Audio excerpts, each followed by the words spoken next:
Akkami nagaa jirtu hordoftoota miidiyaa Caffee Akaadaamii maraaf kun oduu gammachiisaa miidiyaa guddicha Caffee Akaadaamii irraa barnoota intarpreenshiippii ammaan tana dura hojjennee jirru har'a chaaptar 1 irraa isiniif eegaluu deemna. Haala ajaa'iba ta'een haala namni tokko hogguu viidiyoo kana laale kan biraa laaluu hin qabne tolchinee hanga dandeenye isinii himuudhaaf ni yaalla. Kanaafuu kallattumaan karaa chaaptar 1tti isin dabarsaa qajeelootti piliis namoonni viidiyoo kana ilaaltan sabiskiraayib godhaa hiriyoota keessan biraanis gahaadha dhagaa wal dhageessisaadha. Kanaafuu kallattumaan karaa barnoota keenya karaa ceenaa jechuudha. Maal jaarraan tana chaaptar 1 interpreenshiippii chaaptar 1 eegaluu deemna. Mata dureen isaa guddaan maal jedha nature of interpreenshiippii jedha. Uumama interpreenshiippiidha. Chaaptar 1 nature of interpreenshiippii. Interpreenshiippiin kun waan akkamii waan jedhamu wal ilaalla jechuudha. Asirratti maal falaalla tooppikiin gurguddaan tokko introductionii eegalumsa jalqaba jechuudha. Lammaffaa historical origin of interpreenshiippii jalqaba yookaan seenaa duuba isaadhaa interpreenshiippiin akkamitti eegalee haja'u. Itti aanee definition of interpreenshiip and entrepreneur garaagarummaan interpreenshiippiitii fi entrepreneuraa maali? Bakki tun bakka ijoodha jechuudha.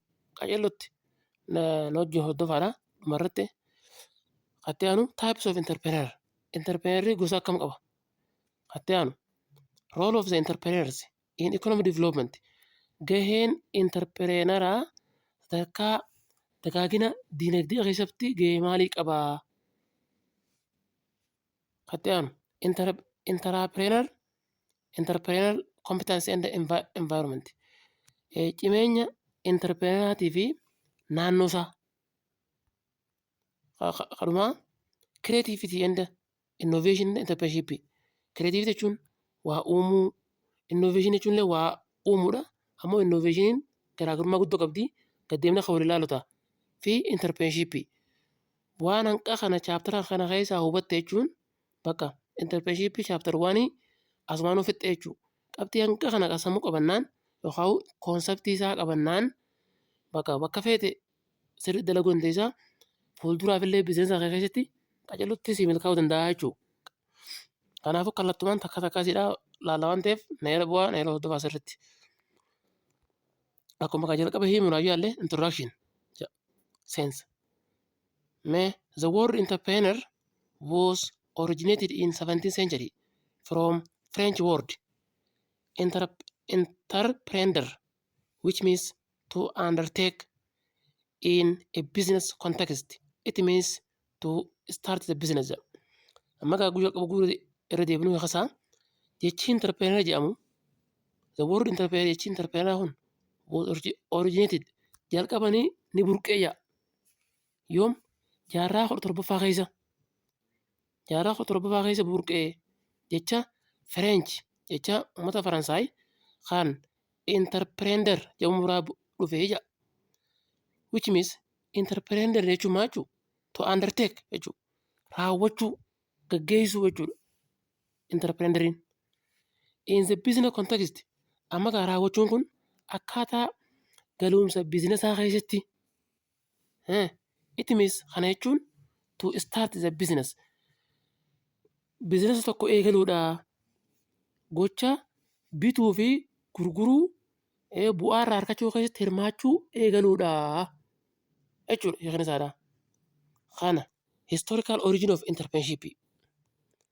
Bu'uurri yookaan argamni entrepreneurshipidha maali?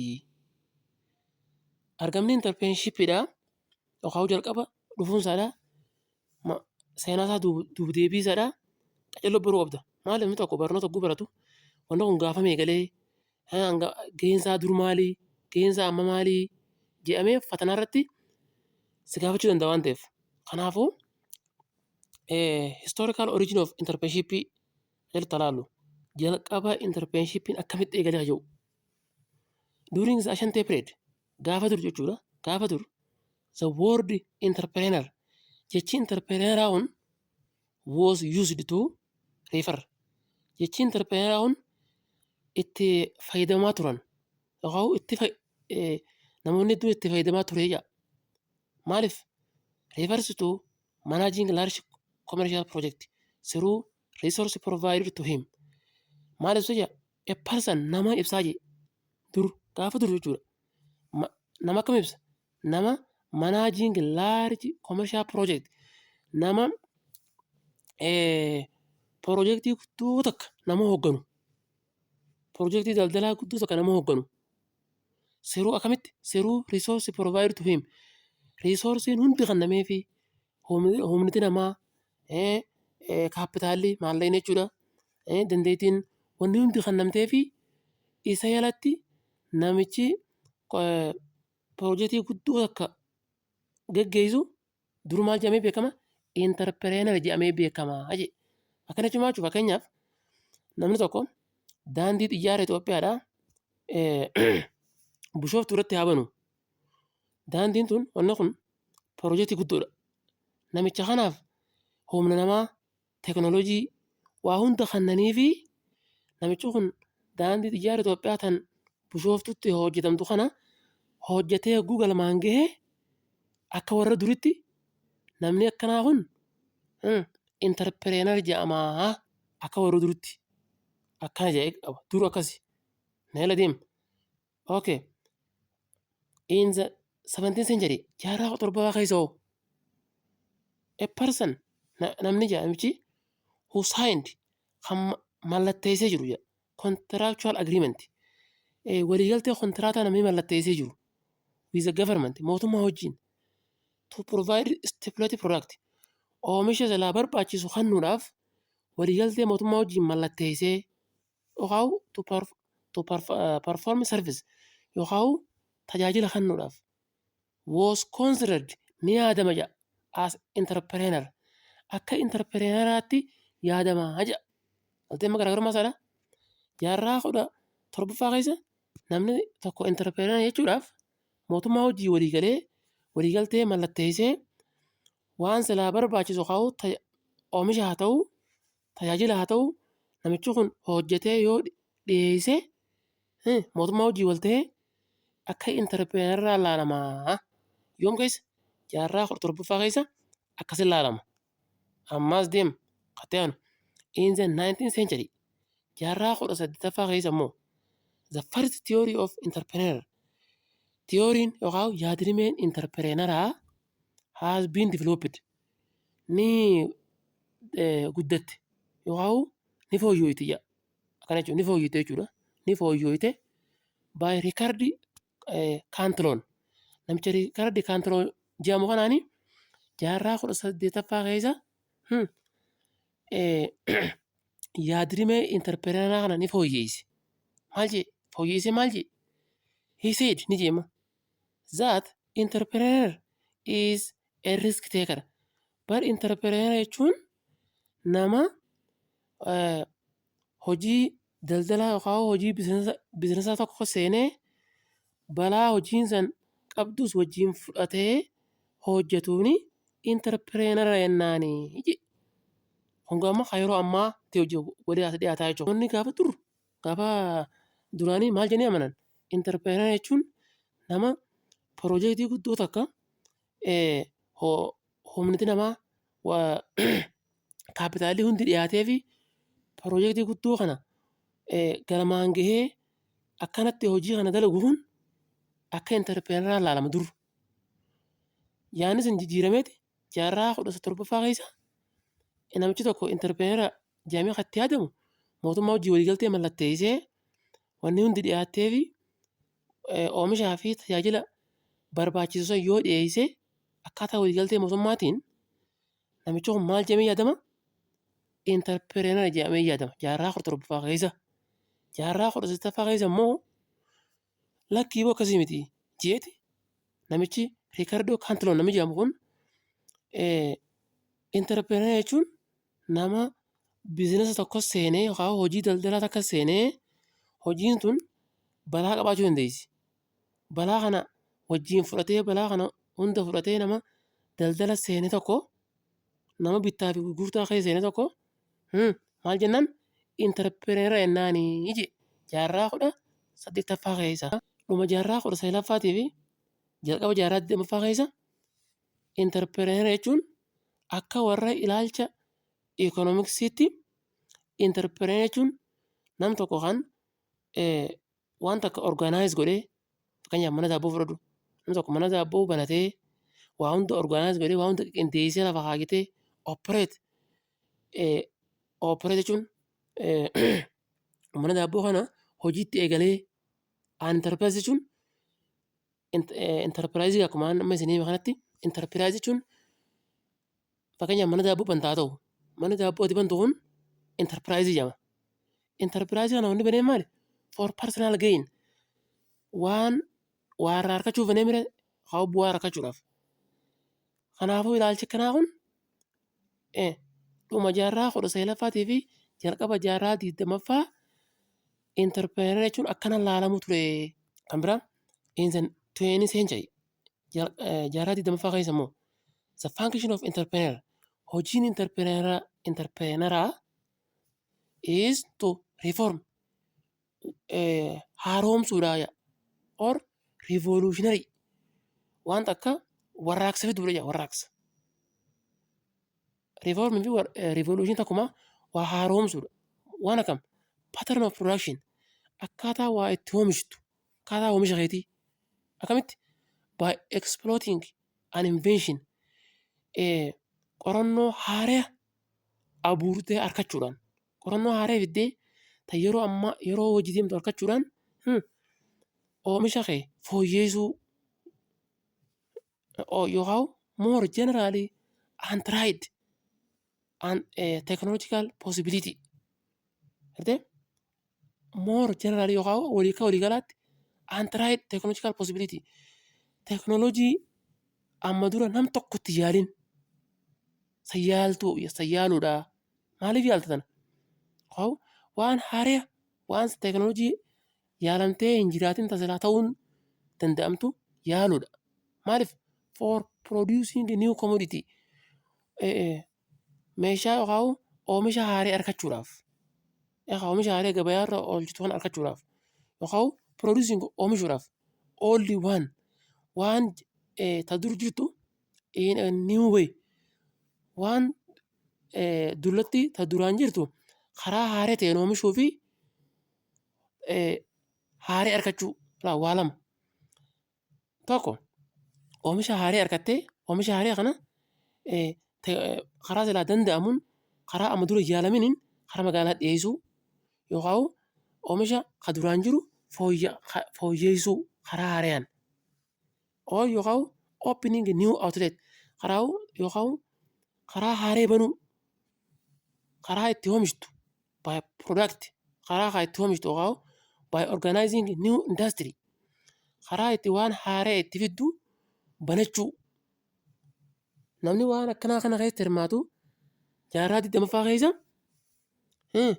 interpreneer jedhamee yaadamaa haja kun oola jaarraa 20ffaa keessa namichi tokko namni yoo waan haaraa fide yoo reformii yookaan revolutionary haaraa fide yookaan teknoolojii amma dura yaalamin waan haaraa waan akka AI tana fa'aa yookaan fuulduratti bakka wanni hundinuu akka AI hin daleetu namtolcheedhaan akka daleetu gochuu ammas tanuma duraan jirtu fa'aa fooyyeessuu karaa haaraa ittiin maamila kee bira oomisha kee ittiin geessu oomisha haaraa argachuu ilaalchi kanaa kana namni qabu jaarraa 20ffaa keessa interpreneer jedhamee beekamaa jedha kana amma gaa reefuun tana interpreneurshipii isaan hunda waliin makanee ilaaluu turre amma gaa interpreneurrii maali interpreneurshippiinoo maali sirriitti addaan ilaallu interpreneurshippiin maali interpreneurrii maali kootu meaning of entrepreneur jedhe hiika entrepreneuraa amma hiika entrepreneuraa entrepreneur jechuun hiikni isaa maali qajeellotti na hordofaa entrepreneur jechuun hiikni isaa ka bu'uuraa jechuudha a person inni kun namaa jedha who nama akkam who kan create a job nama hojii uumu jedha hiikni isaa nama hojii uumu not a job seeker nama deemee hojii barbaaduu miti. Nama bakka hojii haaraa takka nama uumuu danda'u bakka. Nama deemee akka waajjirri bulchiinsaa, waajjirri minaamin bakka garaagaraa qacarrii akkuma namni isa qacaruuf barbaadu miti. Yoo waan fedhee eebbifame nama hojii uumachuu danda'u. Haasa diriim nama kaayyoo qabu jira. Haasa vision nama mul'ata qabu. And willing to take risk. Nama balaa hogguu biizinasa uumtu balaa hedduus quunnamuu danda'a. Nama balaa san fudhachuudhaaf qophii ta'e balaa hogguu biizinasa haaraa uumuu yookaan daldala haaraa keessa hogguu seentu kasaaruu dandeessa. Nama balaa fudhachuudhaaf qophii ta'e fi makes something nama waan takka godhu out of nothing osoo waan takka hin jiraatin lafuma duwwaa ol ka'ee asuma waa uumee osoo waan takka hin jiraatin nama waa uumuu danda'u balaa fudhatee interpreneera jennaanii jedhama. An individual who initiatives inni kun nama kami nama dhuunfaa initiatives nama waa eegalu creates nama waa uumu and waa uumuu bichaa miti manage a new business yookaan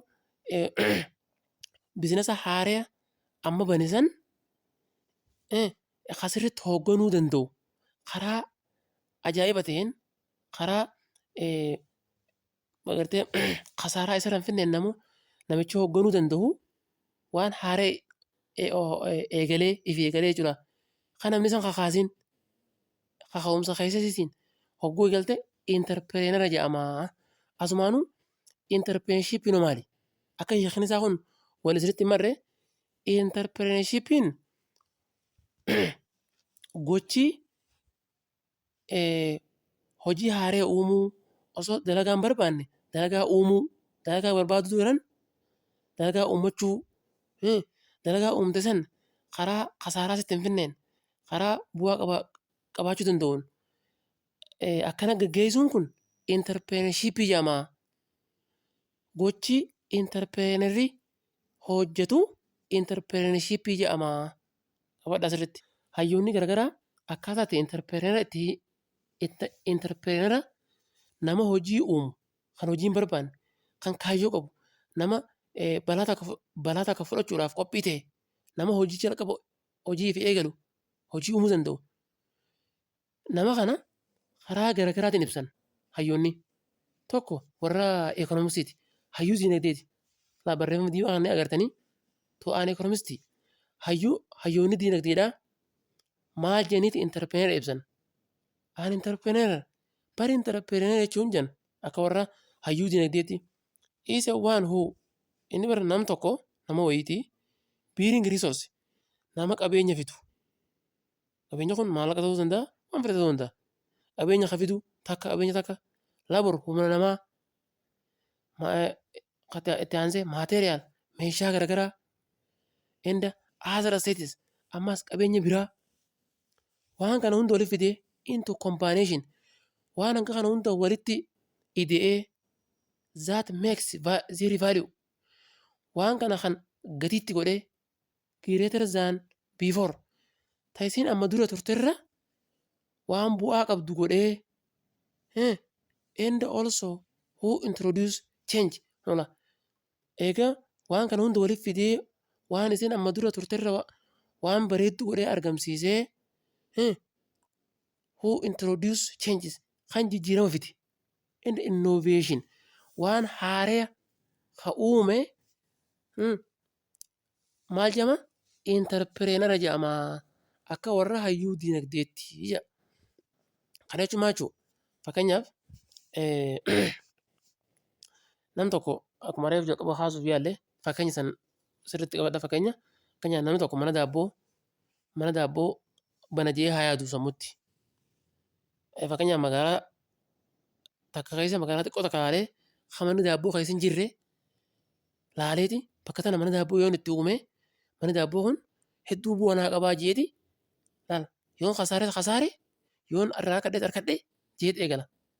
Mana daabboo kana keeti fidee hojiitti eegala. Tokko mana daabboo kana banuudhaaf maaltu isa feesisa? Riisorsiidha. Qabeenya qabaachuu qaba. Maallaqa qabaachuu qaba. Yaa itti aanee labaru humna namaa waliif fida. Humna namaa. Egaa manni daabboo kun humna namaa malee wal socho'aa? Maateriyaal. Manni daabboo kun meeshaa qaba. Meeshaa daabboo ittiin guutu. Maashina qaba. Maashina kanaa waliif fida. Qabeenya biraatillee waliif fida. Waan hanga kana waliif fideeti mana daabboo hamma dura hin jirre kana tolchee jijjiirama haaraa magaalaa xiqqoo san keessatti mana daabboo san tolchee daabboo oomishuu eegalee namoota naannoo san jiraniif daabboo dhiyeessuu hogguu eegaluu namni akkanaa kun akka warra hayyuu iikoonoomiksiitti hayyuu diinagdeetti intarpireenara jedhaniiti hiikatti kananii jedha. Naayila socho'aa. Kabiraa akka warra saayikoloojistii akka warra xiinsammuutti akka warra saayikoloojistii ni beektan. Saayikoloojii jechuun dipaartimentii saayikolojiiti. Saayikoloojistiin ammoo hayyuu warra saayikoloojii qo'atuuti. Kana jechuudha. Kanaafuu isaan akkam jedhanii kan intarpireenara kana. Namicha intarpireenara jedhamu kan akkamitti kan? An intarpireenara jechuun akka warra saayikolojistiitti is a person nama typically driving by certain force. Nam tokko kan kan humniti wayii isa sochooftu. Kan humniti wayii isa kakaaftu. Need to obtain argachuudhaaf or attain something yookaan waan wayii argachuudhaaf. Nam tokko kan humniti wayii isa kakaaftu. Humniti wayii sammuu keessa isa kakaaftu. Waa argachuudhaaf yookaan waan takka ilaa bilisa ba'uudhaaf to experiment yookaan muuxannoo argachuudhaaf or to accomplish yookaan waan takka galmaan ga'uudhaaf or perhaps escape authority of others yookaan aangoo nama biraa jalaa bilisa ba'uudhaaf namni tokko aangoo nama biraa jalaa bilisa ba'uudhaaf yoo waan haaraa kophatti ta'ee uummatee maal jedhan intarpireenara jennaanii jedha. Fakkeenyaaf namni tokko yoo hoogganaa biraa jala dalage namni biraa isa hoogganee yoo waa dalage namichi kun awutooritii nama biraa jala jira. Kanaafuu ka'ee an dalagaan dalagaatiyyaan kophatti uummadhaa anis akka namaatii jedhee dalagaa isaa ta biraa kopha baasee yoo kophatti uummatee galtee maaliif an bakka akkamiin namni hoogganaa an hooggansa namaa jala maafin taa'aa.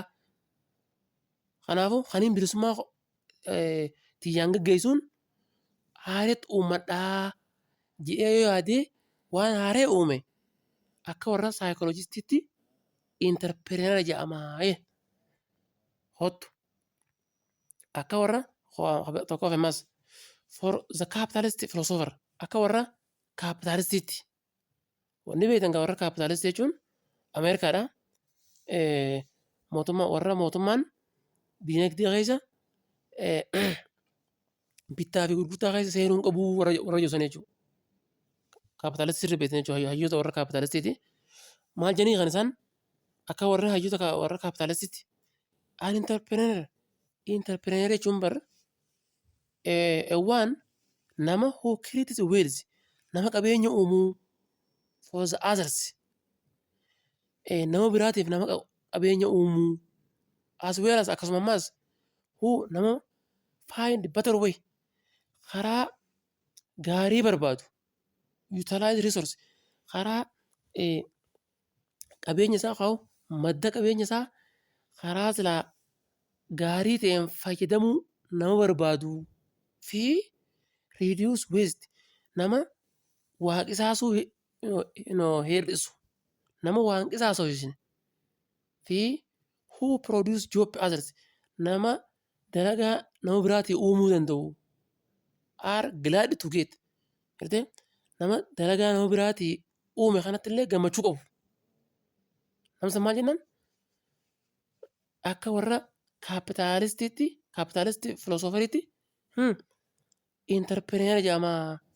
akka warra hayyoota kaapitaalistiiti waa'u falaasama isaan burqisiisanitti interpreneer jechuun nama qabeenya tokko nama biraatii uumu sanbichaa miti ammaas nama qabeenya isaa kana karaa silaa fayyadamuu irra jiraatuun fayyadamuu fi nama qabeenya kun akka hin qisaasessine qisaasuun waa qisaasuu hir'isuu fi nama dalagaa biraa namaa uumu maal jennan interpreneer jennaani according to the capitalist philosopher qabadhaa asirratti waan hanga kana dabaa tanan bakka jechuudha.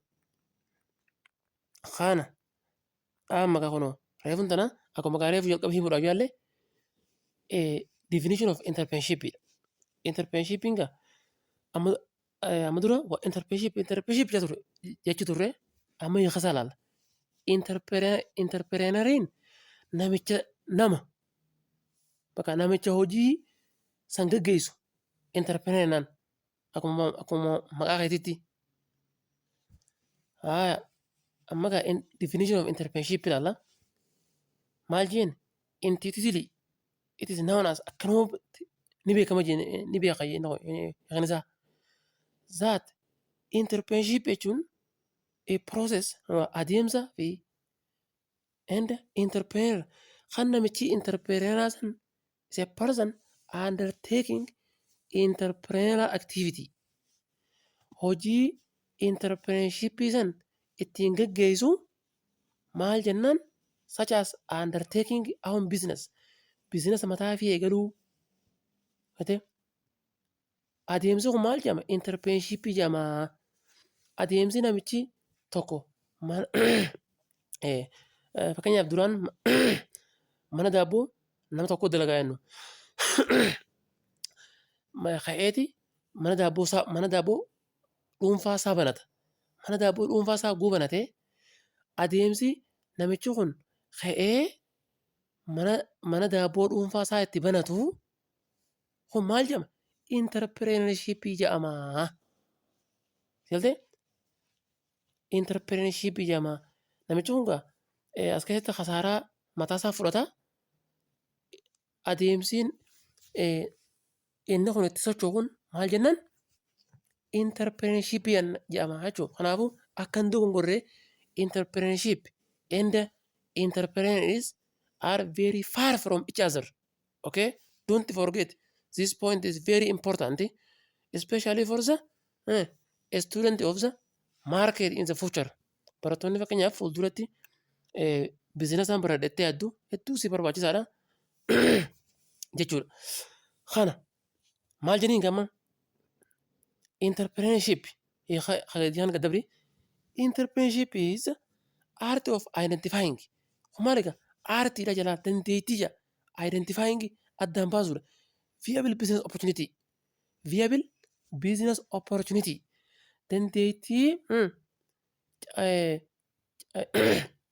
carraan hojii tokko ni jira moo hin jiru addaan baasuudha. Akkanuma akkaatee waan dalaytu sigaltee akkanuma akkaatee namni tokko lafaa ka'ee entrepreneurshippiin dalagamnaamin hin jiru. Wanni nan dalagu kun bootaan banaan ni jirti. Carraa jiru addaan baastee beekuu fi carraan jiru erga addaan baastee beektii boodoo mobilizing resource kee ni sochoofta. To the convert those opportunity. Carraa argamne san into successfully enterprise. Karaa enterprise yookaan karaa biizinasa silaa waa irraa argachuu dandeessu ni jijjiirta. Akkamitti through creativity waan haaree itti uumtee innovation waan duraan jiru fooyyeessitee risk taking balaa isaa fudhattee hogguu jiru namni tokko hogguu waan takka eegalu dirqama khasaaraan ni jirti. Khasaaraa kanaas fudhatee akkuma bu'aaleen jirtu khasaaraaleen jirti jee fudhatee progressive imagination ilaalchi akkanatti sochiin taasifamu kun entrepreneurship jedhama jee. Gaafatumattu entrepreneurship jechuun bakka dandeettii bootaan carraan banaan tokko bakka takka ni jirattee addaan laaltee reesoorsii kee waan qabdu waliif funaantee carraa jiru san karaa biizinasa waa ka'u bu'aa irraa argachuutti deebistee akkamitti akkas goota karaa kireetiivitiitiin waan haaree uumtee calumattee waan duraan jiru yoo goote namni sirraa fudhatu hin jiru waan ta'eef waan duraan jiru fooyyessitee gochi akkanaa kun adeemsi kun intarpreenshiippii jedhama. Namichi waan kana raawwatu ammoo intarpireenera jedhama. Kana garaagarummaan isaa bakka intarpireenera jedhama jechuudha. In general barreeffama haala sirraa in general the process of entrepreneurship adeemsi entrepreneurship kun include 5 critical elements. Elementii 5 kan bu'uuraa yookaan waan 5 gurguddoo bu'uuraa fi keessaa qabaa jee adeemsi namni tokko carraa jiru laalee bakka banaa jirtu achi booda carraa saniif fayyadamee riisoorsii isaa kaapitaala isaadhaa humna namaa fayyadamee waan haaraa uumee gabaa keessatti ittiin beekamee bu'aa itti argatu kun waa shaniif keessaa qabaa jee tokkoffaa namni tokko adeemsa interpreneurship irratti hirmaachuudhaaf waa shan kana guutuu qabaa jechuudha. Tokkoffaa maali? The ability to perceive an opportunity. Carraa dandeettii carraan bakka takka ni jiramoo hin jiru addaan baasu. Akkuma gaariifu laallee namni tokko mana daabboo banaa jennu. Mana daabboo kana mana daabboo kaa'uu kan ammayyaa ta'u kan maashina gurguddaan deeggarame haa ta'u mana daabboo kana banuudhaaf dura maal si fayyisa? Calumattee mana daabboo bantu. Mana daabboo kan namni akka keetii kan mana daabboo magaalaa san keessaa si dura qabu magaalaa teessee irratti balleessuu danda'a. Kanaafuu dura adda baasta. Mana daabboo kana eessa banuu qabda? Mana daabboo kana eessa banuu qabda? Akkana jechuun maal jechuudha? The ability perceive an opportunity. Carraa mana daabboo bootaa itti bantu filachuu kun qaceellootti murteessaadha jechuudha. Dandeettii bakka itti mana daabboo san itti bantu addaan baasuu qabda tokkoffaa. Lamaffaa the ability dandeettii to commercialize perceive the opportunity. Dandeettii mana daabboo san bakka itti bantu argatte magaalaa xarafatti yaadnu yookaan ganda wayiitti. Mana daabboo san bakka itti bantu argattee miti dandeettii ammaas mana daabboo san magaalaa jijjiiruu danda'u carraa argatte san maallaqoomsu yookaan karaa daldalaatti bitaa fi gurgurtaadhaatti jijjiiruu danda'u qabda. Calumattee sama bootaa mana daabboo argattee osoo akka silaa magaalaan barbaaddu hin dhiyeessiniif yoo ta'e ta'u carraa argattee miti carraa fayyadamtee magaalaa keessa seenuu qabdaa jechuudha. Kana lammaffaa irratti. Sadaffaa irratti magaalaa keessa seentee yaadnu lammaffaa irratti. Sadaffaa irratti maal godhuu qabda? The ability to pursue or hunt it on sustainable basis. Carraa magaalaa keessa seentee yaadnu daabboo gurguruu eegalte. Sadaffaa irratti daabboo gurguruu eegalte kana qaceellootti jala deemuu qabda sirriitti jala deemuu qabda adda dhaabuu qabdu. Har'umaan tana gurgurtee boru yoo dhaabdee hin ta'u. Fakkeenyaaf guyyaa tokko gurgurtee guyyaa kaan dhaabdee guyyaa kaan gurgurtee hin ta'u. Sadaffaa irra maal goota? Carraa silaa mana daabboo argattee daldala keessa seentee oofaa jirtu kana wal duraa duubaan osoo hin dhaabne qaceelloo dandeettii itti fufuu qabaachuu qabdaa jedha. Achi boodoo afuraffaa maal goota? Mana daabboo bante maallaqa jijjiirte daabboo ta'e hiruu eegalte.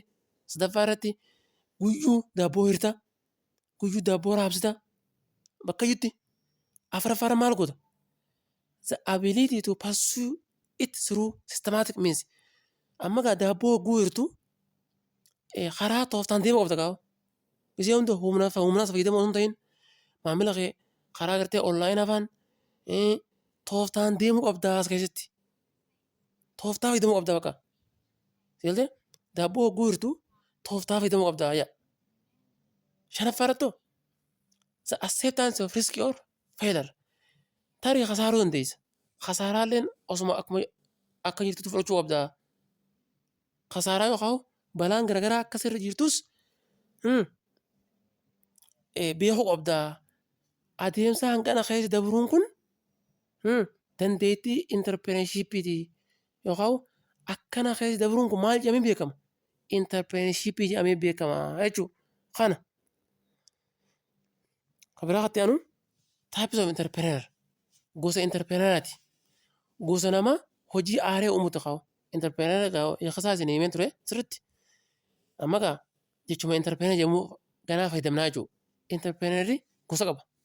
Fakkeenyaaf entrepreneurship can take three different forms. Gochi entrepreneurship kun gochi biizinasa keessatti hirmaachuu waan aaree uumuu midhaamini kun bakka sadii qoodamaa jira.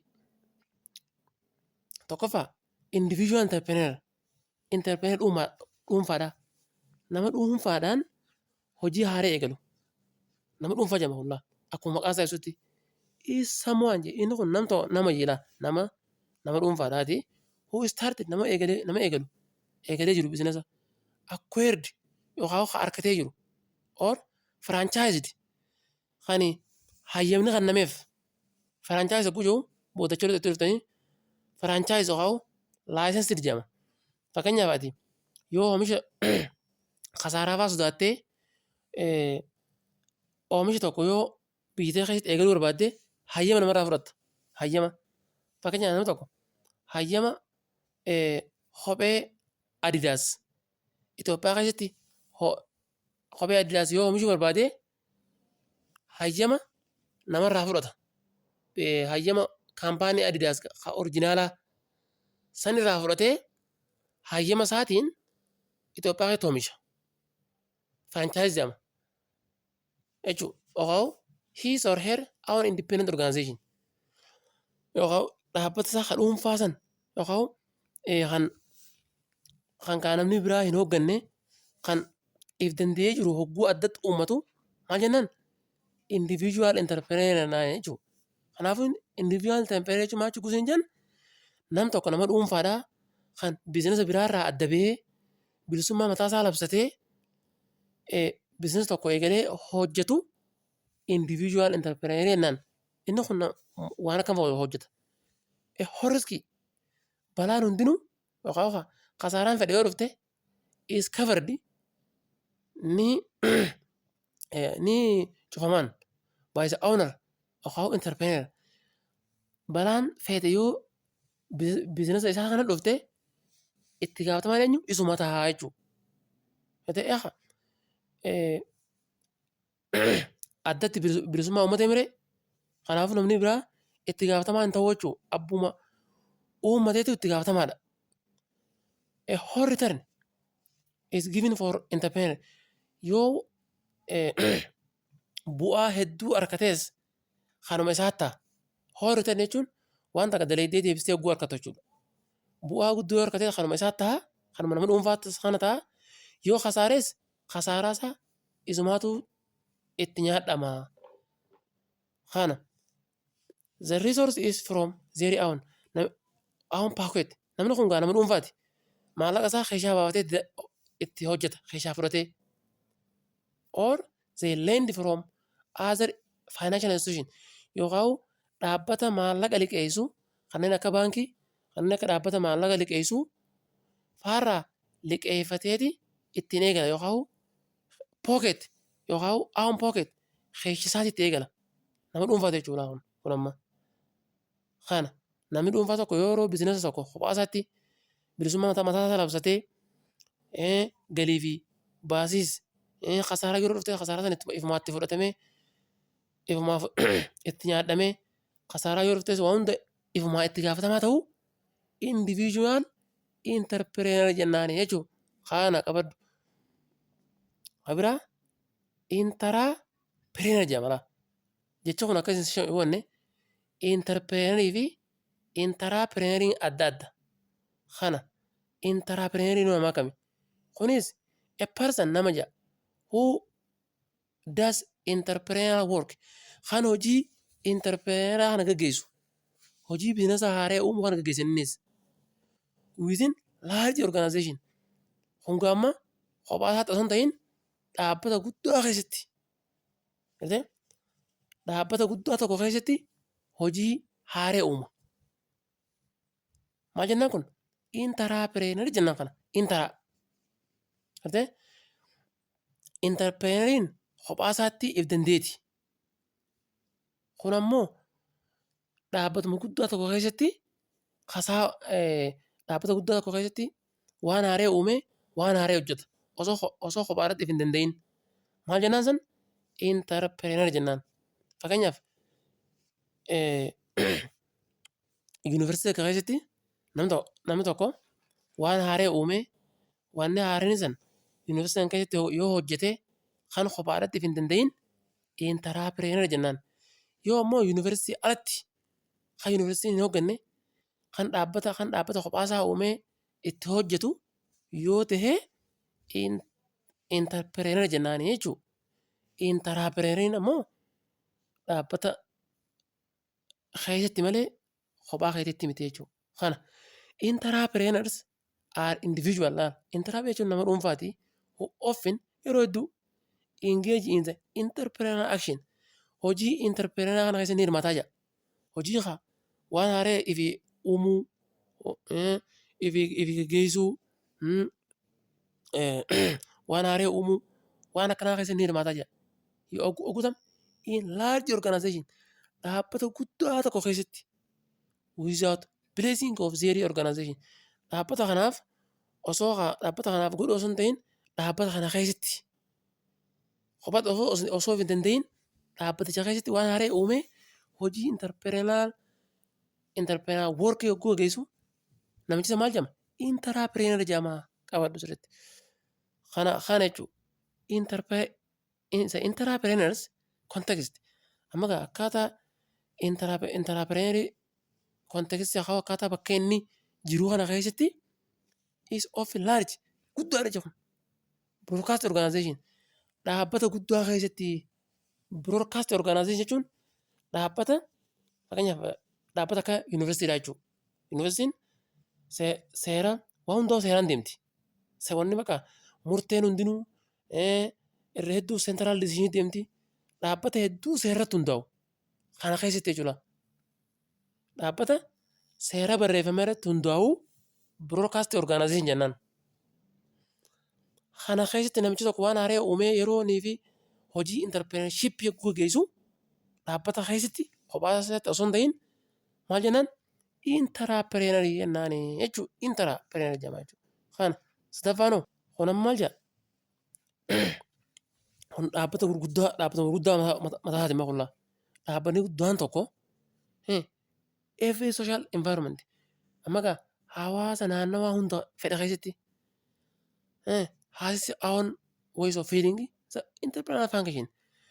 Dhaabbanni fedheewu naannoo jiru tokkotti karaa tokko kan ittiin hawaasa naannoo isaa jiru tokkoof waa itti hojjetu ni qabaa dhaabbatichi. Fakkeenyaaf wanti takka fudhu yuunivarsiitiin Haramaadha. Yuunivarsiitii guddaadha. Yuunivarsiitichi kun karaa itti hawaasa naannoo isii jiru kanaaf waan haaraa uumtee akka gibbiidhaatti jechuudha. Akka yuunivarsiitii Haramaatti waan haaraa takka hawaasa naannoo isiitiif uumtee hawaasa naannoo kana hirmaachiftee hawaasa naannoo kana biizinasa keessatti hirmaachiftee waan haaraa uumtee fi hawaasa kana kaka'umsa gaarii ogguu keessatti uumtee amma hojii kana eenyu godhe? Nama dhuunfaa godhe miti. Nam tokkotu dhaabbata keessa godhe miti. Dhaabbata guddaatu hawaasa naannoo isaa jiraniif godhe. Hojiin akkanaa kun interpreneurial organization jennaan jechuudha. Dhaabbanni tokko hojii interpreneurship keessatti ogguu hirmaate maal jennaan interpreneurial organization jennaan jechuudha. Kanaafuu koonseptii isaa guddaan kana jechuudha. An organization dhaabbanni gaamma kan mareeffannetti can create environment naannoo tokko ni uuma kamitti in which all of its members akkaataa miseensi naannoo kanaa kan contribute waan takka itti gumaachuu danda'an waan wayii akkaataa hawaasni tokko itti waliif gumaachuu itti danda'u akkamitti in some function to entrepreneurial function hojii waan haaree uumtee hojii isaan kakaaftee waa gootu keessatti dhaabbatichi tokko waan haaree naannoodhaaf hawaasaaf dhaabbatichi mataasaa yeroo honii fi uumu interpreneurial organization jennaan jechuudha. An organization that creates such as internal environment akka naannawa keessaa uumu is defined entrepreneurial organization jennaan jechuudha. Fakkeenyaaf hawaasa naannootiif akka dursa hannuu hawaasa naannoo san kakaasuu hojii dhabdummaa naannoodhaa gad hir'isuu fakkeenyaaf yoo fedhe naannoo kee naannoo dhaabbata tokko hojii dhabdummaa yoo baay'ate hojii dhabdummaa yeroo inni fi baay'atu keetti dhaabbannoo uummanni kun dhaabbata kana saamuu danda'a. Galtee nageenyi nuun jiru jechuudha. Karaa bizinesaatiinis. Kanaafuu wanni akkanaa kana hawaasa kanaaf uumuun akka dhaabbatichaatti amma manzara dhaabbatichaa godhi interpreneurshipii hojjedhu jechuudha. Entrepreneurial organization jennaan jechuudha. Entrepreneurial organization jennaan jechuudha. Kana finne jechuudha. Gosa entrepreneuraa kabira dabalataan further classification of entrepreneur jedha. Amma kan entrepreneur dabalataa ilaallu kabira akkaatti warri entrepreneur ta'e kan innovative entrepreneur jira. Innovative entrepreneur jechuun aggressive assemblies of information and analysis of result derived from sound combination factors. Entrepreneur waa haaree uumu. Entrepreneur waa haaree uumu. Cimaatee information qabaatee waan garagaraa walii idee introduce new goods oomisha haaree nama eegalu. Inaugurate new method of production. Ammallee tooftaa haaree itti waa oomishan sirna waan sanii kabajee inaugurate hoggannu nam tokko oomisha tokko haaree harkatee oomisha sana oomishuudhaaf sagantaa baniinsaa yeroo inni eegalu inaugurate new method of production jennaan. Sagantaa oomisha haaraa baniinsaa kana irra hojjetee discover new market magaalaa haaree uumee reorganize enterprise dhaabbata isaa san akka haareetti qindeessee yeroonii fi waan akkanaa kana hojjetu waan haaree yeroo uumu innovating entrepreneur jennaanii maqaasaa abadda waan haaree uumu kullaa waan haaree bakka enterprise haaree magaalaa haaree sirna oomisha isaa haaree uumaa maal jennaan kana innovating entrepreneur jennaan.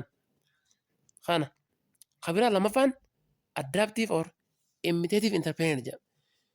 Entrepreneur bakka biraa irraa ilaallatu. Fakkeenyaaf readiness to adapt successful innovation argannoo bakka biraa irraa ilaaleeti irraa horrojee akkasitti hojii dalaga. Dhaltee entrepreneur akkanaa illee ni jira jechuudha. Adaptive maqaa isaa maal jedha? Adaptive yookaan imitative entrepreneur. Entrepreneur waa horroju bakka biraa irraa waa ilaallatu jechuudha. Adaptive yookaan imitative jechuun. Dhaltee bakka biraa kamil kaayirraa fakkeenyaaf warshaa Samsung yaannu Samsungiin yookaan Samsungiin warshaa guddaa Kooriyaa keessatti hedduu hanga duniyaa guutuu waliin ga'ee oomisha isaa oomishaa jirurraa dhaabbanni tokko yookaan namni tokko entrepreneur tokko akkam godha Samsunguma amma dura tolfamte kana ka'ii fi haareetti hin tolchine uummata takka fa'aa irraa jijjiiree akkuma Samsungii taanii fakkeessee tolcha. Kanaaf maal jennaan kanaan adaptive or imitative entrepreneur jennaan kana. Maal jala gaddee maal jedha? Do not innovate. Inni waan haaree hin tolchu jedha. Change themselves.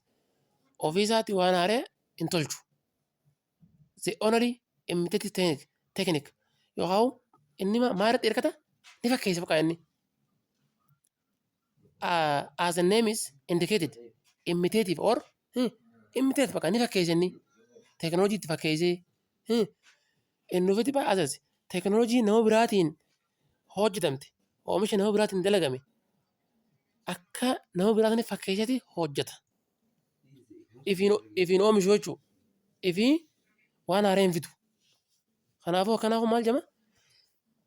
Entrepreneur fakkeessituu jedhama maqaa kun. Practically suitable for developing country. Amma wanni kun hundinuu bakka itti bu'aa qabu. Fakkeenyaaf biyyoonni Afrikaadhaa yoo akkana fakkeessan malee isaaniif hedduu gaarii miti.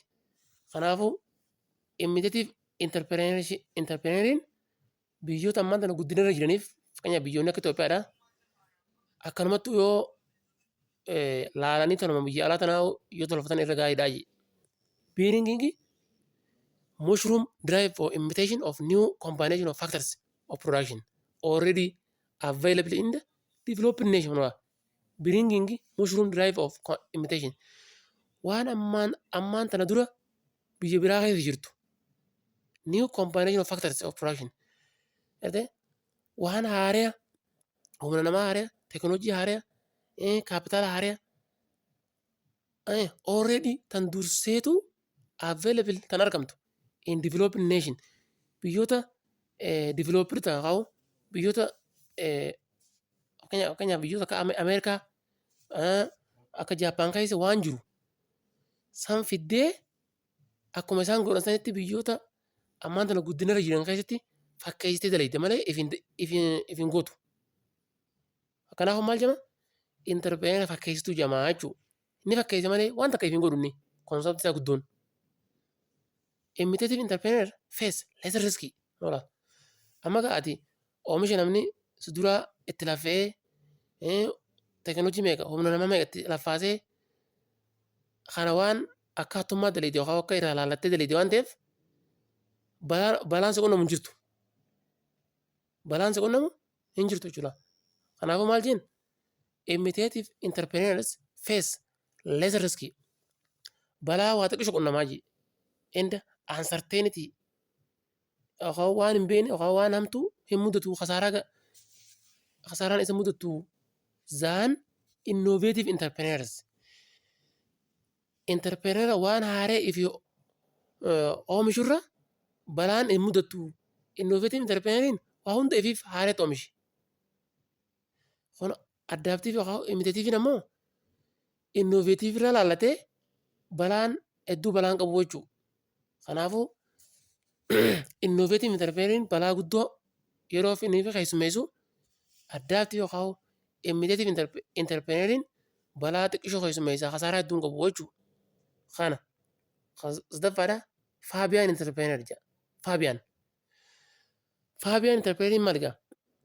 Very caution bakka nama of eeggatu nama bakka waa shakkii heddummaatu and skeptical while practicing any change. Jijjiirama tokko hogguu fidu if shakka if eeggannoo hin deemu bakka jijjiirama tokko uuma takka yoo ni jijjiira jee ni shakka if eeggannoo hin deema jee. Have neither will introduce new change nor desire to adapt new methods. Laal kun amma rakkoon isaa maal amma kun Faabiyaan jechuun akkuma maqaan isaa tarraa hubatamtu Faabiyaan jechuun sodaattuu jechuudha bakka entrepreneur sodaattuu maal sodaata? Way shakka maal shakka fakkeenyaaf waan haaree bakka biraarraa illee hin laallatu. Bakka biraarraa illee laallatee oomishu ifillee waan haaree hin fidu. Sigaltee?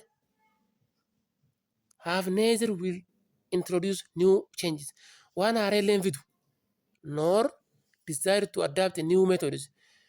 Tooftaa amma dura namni biraa hojjete yookaan kaampaaniin biraa hojjete illee itti fakkeessee hojjechuun ni sodaata. Inni lachuutu ni sodaata bakka. Waan haaree fidu yookiin waan haaree bakka biraa hojjetamte fidee tasaa godhachuu lachuun ni sodaata jee. Imitative only when it is becomes perfective. Yeroo inni fakkeessee hojjetu Faabiyaaniin fakkeessee inni hojjetu yeroo qofuun isaadhaa kasaaree bichaa yoo sirrii beekee bichaadha. Bakka awoo ammoo kasaaraan dhuftee jee clearly perfectly clear that failure to do would result in loss of the relative position in the enterprise. Qabeenya kiyya kun bakka kasaaruuf hin deemaa jedhee bakka sirriitti yoo beekee bichaadha fakkeessee dalaga malee fakkeessuma kanaa'u ni sodaata. Takka aarleezii takka ammas amalli faabiyaanidha dadhabaadha shaay sodaattuudha bakka.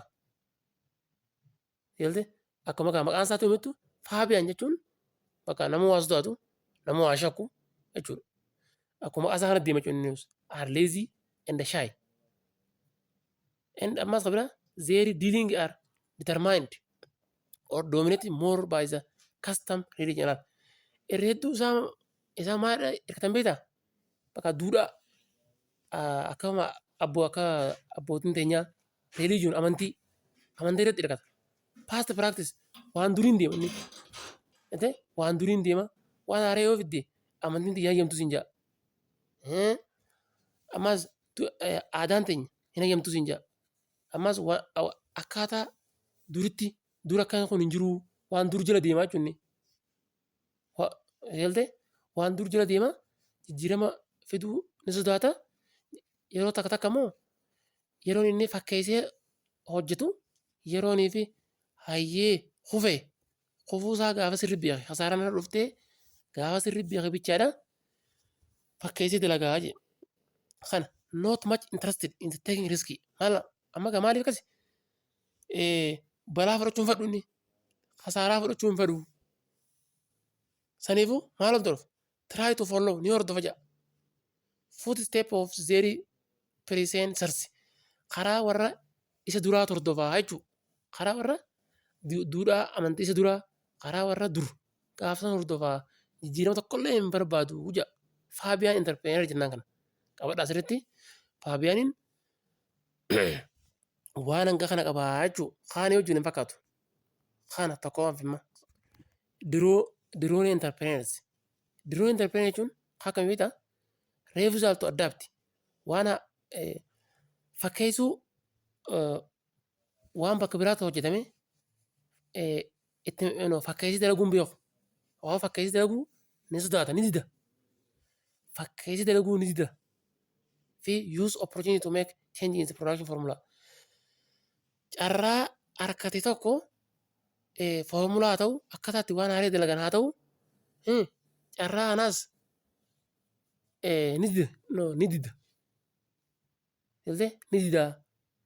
Mee even inumaatu safar loos jedhe inumaatu inni ni saaxilama jedhe kasaaraadhaaf. But garuu they are not ready to make change. Kanuma kasaara tanarraa baree jijjiiramaaf hin qopheessu. In their existing production methods. Tooftaa itti oomishu kana keessatti kanuma kan duraa keessa kasaaree tooftaa haaraa itti oomisha kan oomishu tooftaa haaraa itti oomisha biraa itti oomishu kana keessatti hirmaachuudhaaf hin qopheessu. Takka bakka waan haaraa inni dida carraan haaraa itti waa hojjetan yoo dhufe siin hayyamu strength to exist jiraachumaaf qabsoo qabanne or not to grow guddinaaf hin deemne yoo oromoo lubbumaa yoo jiraadhe malee strength are as they continue to operate in their traditional way of resistance. Kunis maali karaan inni itti biizinesaa kana itti fufsiisu karaa aadaati. Resist to change jijjiirama fedhu ni dida jijjiirama bakka. Nillee kasaaru fakkeenyaaf faabiyaaniin gaafa kasaaru faabiyaan interpeener jechuudha. Yoo kasaaraa sirrii beeke addaabti godha. Yookaan waan bakka biraa fidee fayyadama. Kun ammoo takka hin fayyadamu kun. Sigaltee jiraachumaaf deema bakka kun. Takka hin fayyadamu jechuudha. Maal hordofaa kun? Blend follow traditional methods of production even when it causes to lose to him. Blend follow traditional methods of production. Tooftaa warri amma duraa yookaan warri abbootii isaanii karaa aadaadhaan itti oomishaa turan karaa jaamaa ta'e nu hubatee jenni karaa gartee karaa hin taane nu hubatee even inumaatu when it comes to lose to him gaafa kasaarullee haaromsaan hordofaa jee. Kanaafuu namichi kun karaa jaamaatiin karaa namaa mul'anneen akka malatti hubatee jechuudha bakka. Karaa akka malatti waan hubateef haruma kana hordofaa. Garaagarummaan Faabiyaan Interprenershiipii fi Diroon Interprenerii garaagarummaan isaanii maali? Faabiyaan Interpreneriin yoo kasaaraa guddoon irra dhuftee yaade addaabti godha.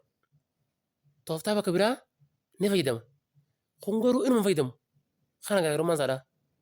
Bakka. Kana jechuudha garaagarummaan lamaan isaanii diroonii fi interprenerii fi Faabiyaan interprenerii garaagarummaan isaa kana jechuudha. Kana fakkaata namoonni viidiyoo keenya laaltan qajeelootti sabiskiraayib godhaa. Hiriyoota keessanillee sheer godhaa. Piliis namoota hedduu laalu jira garuu sabiskiraayibii hedduun qabu. Sabiskiraayibii godhaadhaa. Waan sana hojjetamuu barbaadus komentii irratti nu barreessaadhaa nu jabeessaa. Hanga ammaan tanaa waan nu hojjetaniif hedduu galatoomaa.